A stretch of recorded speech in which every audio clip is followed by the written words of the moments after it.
Welcome to this online interview by Project Cargo Weekly. Our very special guest of honor today is Mr. Colin Usher. He's the chairman and founder of Zenith International Freight Group based in the UK. First and foremost, Colin, very welcome to this interview.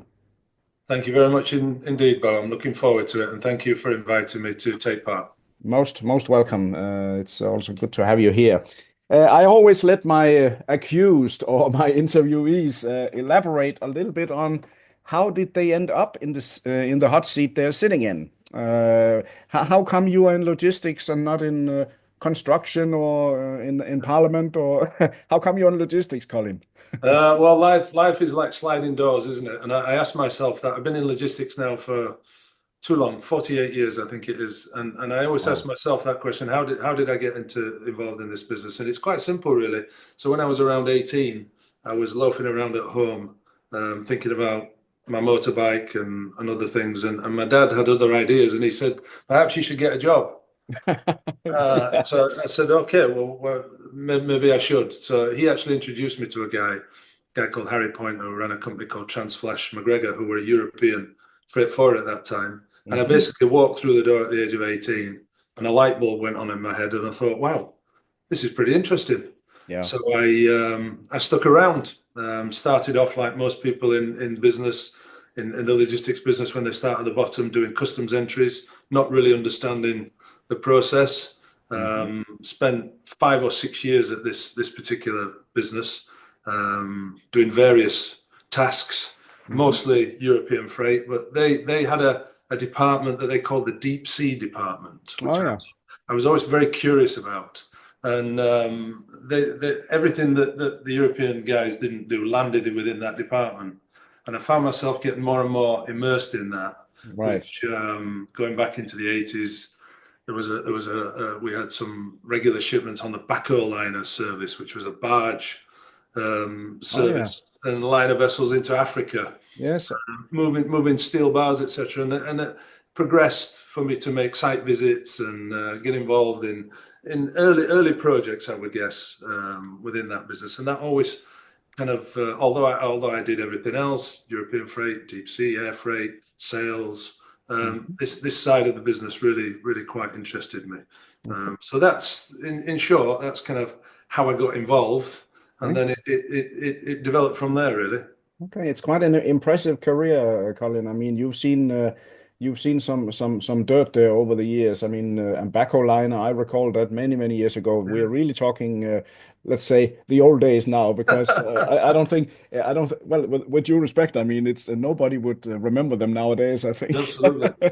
So Yeah. very interesting. And what made you establish Zenith? I mean, you were an employee until then, or were you a partner already from the Yeah, beginning? so I worked with this European business till the 80s, and then I joined a business, a small freight forwarder, in locally in Bradford, Hmm. who I did everything. I was a director there. I did the sales, I did the accounts, Hmm. the whole bit. We had about 15 people, and Okay. within that business, we had a division which was machinery removal Okay. and shipment overseas. Bradford is a big textile area, and in those days, we were removing a lot of the textile machines, unfortunately for the UK, and Yeah. shipping them out to India, Pakistan, Bangladesh, Far East, etc. So that was a very lucrative business. It was Mhm. very informative. It was very instructive for me, moving some big heavy machines around, and again, found it very interesting. Hmm. In the year 2000, I took a view that working for myself would probably be the best way to go. So I formed Zenith, just Fantastic.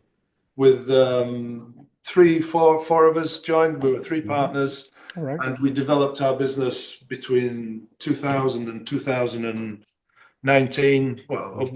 to date, to around a 90 million revenue business from a standing Wow. start, which we're very proud of. And that included introducing groupage services, air freight, Hmm. sea freight, Hmm. European service, where we operate our own services to and from Oh, yeah. the States, from China, etc. But within that, again, right from day one, anything that didn't quite fit within the normal course of business, landed on my desk, and that's where. So from my two partners who I started the business with, they retired in 2015. So Right. I took it over 100% in 15, and from then I started to develop a active project department. Okay. I Brought, think, sorry, yeah. Rob. Go Yeah, ahead. I think that's a very smart move because I mean, project cargo, what is does not always fit means hopefully or generally there should be a better profit in it. And secondly, you can also get other customers if you can take care of the difficult shipments, so to speak, right? Yeah, I think it came around where our normal regular customers Yeah. would have something out of the ordinary, whether it be a case packing project, whether it be some machines that need to be removed and shipped overseas, where they were starting to manufacture, whether it be flat racks, whether it be part charters of aircraft, Mhm. etc. Just one-off jobs from existing clients, Okay. and that's fine. That's very lucrative business, and we had the know-how within the business to handle those. But then from about 2015, we realised that we had to be proactive. We Yeah. had to then develop that department rather than being reactive to a proactive part of our business that we would go out and market and look for new clients. And in Yeah. order to do so, we have to set up a project department from scratch, if you like, with full compliance, skill sets around every part of that department Yeah. that could take part in the projects that we wanted to take on board. And it seems also like a smart move because, as we can see, some of the shipping lines they now want to be the jack of all trades and get rid of the forwarder, right? So if I mean Yeah. if you had stuck to only LCL or only in brackets LCL air freight and normal containers, the shipping lines have a easier way of grabbing it from you. I noticed that Maersk, for example, now are freight forwarders, and or at least they claim to be. But how do you see the competition in your field? Do you feel that the shipping lines are breathing down your neck, or you don't see them as a threat? Well, I've heard this for many years now. That steamship line, particularly Maersk, you mentioned there, Yeah. want to squeeze the forwarder out and deal directly with clients, and they have these online tools now Oh, that allow them to do that. However, I think we are able to compete on every level yeah. with steamship lines in the fact that one, we deal with a multitude of carriers and a multitude of modes. So our portfolio of carriers might be 15, 20 steamship lines that we may use, Hmm. all offering different facilities, all offering different routes. So we have a wider net than that particular specific shipping line, even though they call themselves global, presenting themselves to clients. I believe that our skill, our expertise across the whole project of Yeah. that's going to involve it's going to involve haulage, it's going to involve stevedores, it's going to involve maybe charter, part Hmm. charter, etc. Uh, And in fact, you will pick up the phone if somebody calls you. It's not a call center in India, right? Absolutely, absolutely. Yeah, the lines are they made it very easy in terms of their online accessibility. Yeah. But yeah, when you need something outside the box, which of course projects is all the time, Exactly. Exactly. you have to talk to somebody, and that's very difficult within steamship lines. I mean, that's the whole essence of our business. We Yeah. built on that concept Okay. that we are a business where people pick up the phone. We have a team, particularly with our project department, Right. who everybody gets involved from the sale all the way through. But we will have one manager who's looking at that whole thing, Mm-hmm. bringing it together within the business, and we're using all parts of our business to handle any one project. A Right. project may involve some heavy machinery, a charter of a vessel, an air freight charter, whatever it might be. But at either end of that, we need some regular haulage, we need some customs clearance, Yeah. etc. And we have that within our group. Okay, yeah, it's you have the full package, so to speak, and you're Yes, not if something goes down in let's say business-wise, then something else is going up, so you are not too depending on one leg. absolutely. We're completely multifaceted and multimodal. Yeah.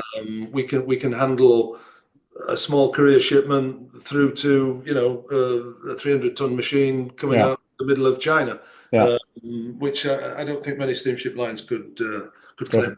Definitely not. How do you go about, Colin, to market yourself besides the word of mouth and people that know you and respect your company who tell to other people? How do you go about making sure that the world knows that you exist?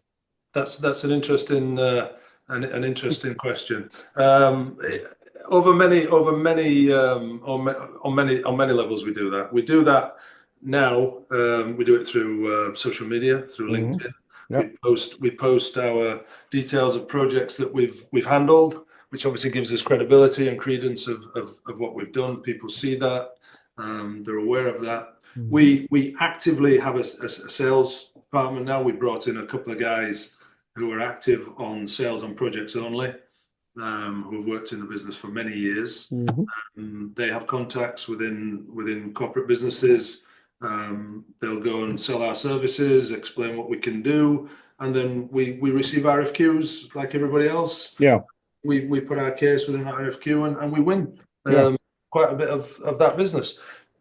We also market ourselves through networks, Hmm. which we've done on projects probably for the last 5 or 6 years. Networks I always considered something that we would use rather than they would use us. Yeah. So what we tend to do is where we're not represented in a particular area, we'll use that global network to appoint a haulier or a forwarder to Hmm. handle destination or origin things that we need. But we always, when it's a project that's been run by Zenith, we will always visit that area. We'll send our guys out there to have a look at it, work with that particular network partner, Hmm. and on the other side of that, of course, we get business from those network partners as well, Yeah. whether it be a whole project or just part of a project. Got it. Got it. Just a couple of questions here based on the UK. There are many ports in the UK. Are Yes. there any, of course, we cannot go through all the ports, then we will sit here until tomorrow, but are there a few ports you could highlight as being better for handling project cargo or that you have good experience with based on your location? Our location is really irrelevant, Bo, because Okay. we handle projects from Anywhere. to and from the UK, and Okay. as many as cross trades that will originate in the UK Okay. or otherwise. So it's a difficult question. I mean, within the UK, we actually use London Gateway Port quite a lot. Okay. We use Teesport. Hmm. Uh, it purely depends on where the cargo is originating or arriving to. Yeah. And I wouldn't like to promote or relegate any particular port uh, No. based on performance. I think we use multiple ports Yeah, throughout. yeah, depending on what suits best. Now it's interesting to see now with the new big alliances with the container carriers to see what ports they use and hub and spoke or direct services. So Yeah, let's I see. mean that's a very interesting point. We have a particular project at the moment. We're moving to Dalian, Oh which is yeah, a case which exceeds I think 120 tons, and okay. and Dalian is not a port that's very well equipped for Mm, handling heavy equipment.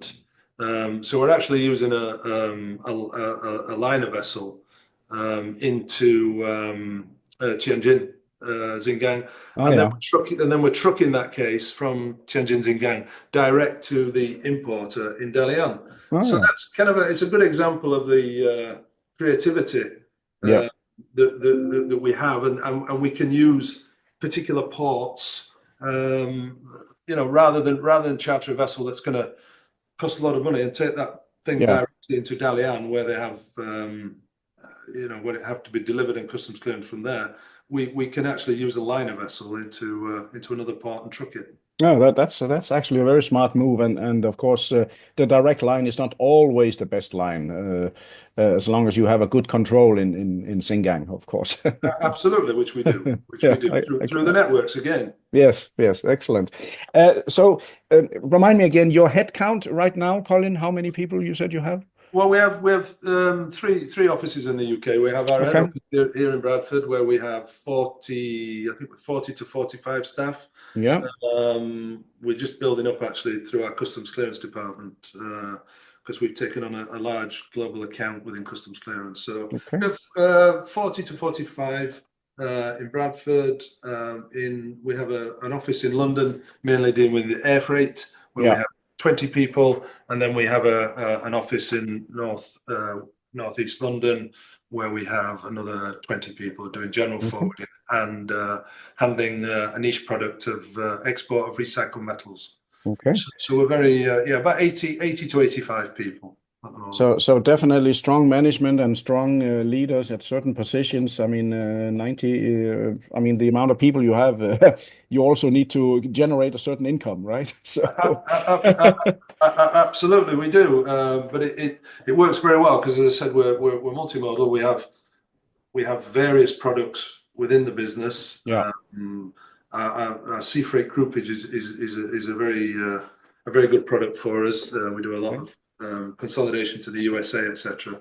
Oh, And yeah. we bring people in as specialists around that. We actually added the business in Heathrow 5 years ago, and we since brought in a manager who used to work for Qatar Airways, actually, who Oh, yeah. has really developed that business, and it's on an upward trajectory.